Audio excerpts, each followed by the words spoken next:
پرندے کی فریاد، شاعر علامہ محمد اقبال رحمۃ اللہ علیہ۔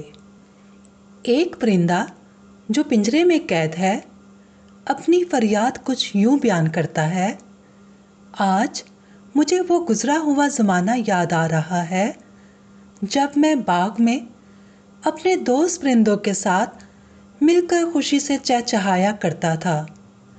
اب وہ آزادی کہاں نصیب، جب میں اپنی خوشی سے اپنے خوبصورت گھونسلے میں آ جاتا تھا اور اپنی خوشی سے چلا جاتا تھا۔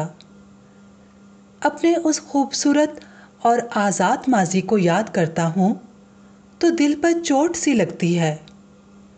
وہ وقت بھی یاد آتا ہے جب ننھی کلیوں پر شبنم کے آنسو گرتے تھے تو وہ کھل کر پھول بن کر مسکرانے لگتی تھیں۔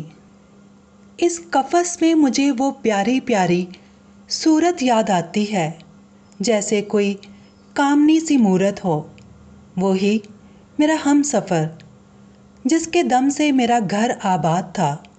میں اس قید خانے میں قید ہوں، یہاں تک اس کی آواز نہیں آتی۔ میرے دل میں اس کی آواز سننے کی تمنا ہے۔ کاش کہ مجھ میں اتنی طاقت ہوتی کہ میں اس قید خانے سے آزاد ہو جاتا۔ میں بھی کس قدر بد نصیب ہوں کہ اپنے گھر کو ترس رہا ہوں۔ میرے سب دوست، میرے ساتھی اپنے وطن میں ہیں اور میں یہاں افسوس پنجرے میں قید ہوں۔ بہار کا موسم آ گیا ہے اور کلیاں مسکرا رہی ہیں اور میں بد نصیب اس اندھیرے قید خانے میں اپنی قسمت کو رو رہا ہوں۔ اے اللہ، اس قید کا دکھڑا کسے سناؤں؟ اس قید کا دکھڑا سننے والا کوئی بھی نہیں۔ مجھے ڈر ہے کہ میں غم کے مارے اس قفس میں مر نہ جاؤں۔ میں جب سے چمن چھوڑ کے اس پنجرے میں آیا ہوں، میرا یہ حال ہو گیا ہے کہ دل اس قید کے غم کو برداشت کر رہا ہے اور قید کا غم دل کو مایوس کرتا جا رہا ہے۔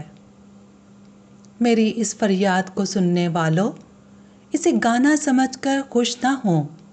یہ گانا نہیں ہے، بلکہ یہ تو میری درد بھری فریاد ہے جو میرے غم کے مارے دل سے نکلی ہے۔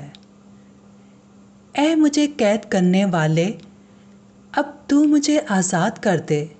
دیکھ، میں بے زباں پرندہ ہوں، خدا را مجھے آزاد کر کے میری دعا لے۔